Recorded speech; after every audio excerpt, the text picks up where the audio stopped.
Voici une modélisation qui vous permet de comprendre ce qui se passe au niveau des roches lors d'un séisme. Dans cette modélisation, vous allez voir, nous n'avons pas pris une roche, mais nous avons fait l'expérience de la manipulation ici avec une règle. Cette règle est donc placée dans un système qui la bloque à différents niveaux. Avec ici ce pied à coulisse, on va exercer peu à peu une pression au niveau de cette règle.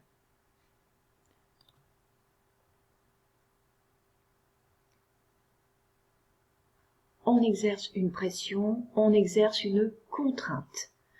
On remarque que si au départ la règle nous semble bien rigide, solide, elle est capable de présenter une déformation. Cette déformation dépendra forcément de la nature de la roche. Selon les roches, nous aurons des déformations plus ou moins importantes.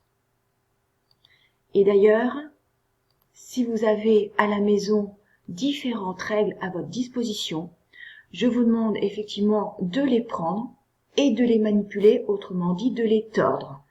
Et vous allez voir que selon la matière, le matériau de votre règle, vous pourrez plus ou moins le faire.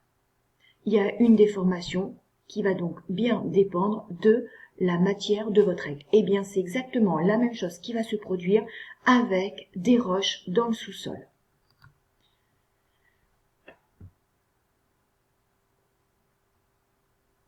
On continue cette pression et voilà, jusqu'au moment où la pression est telle que la règle a fini par casser, qu'elle a fini par céder.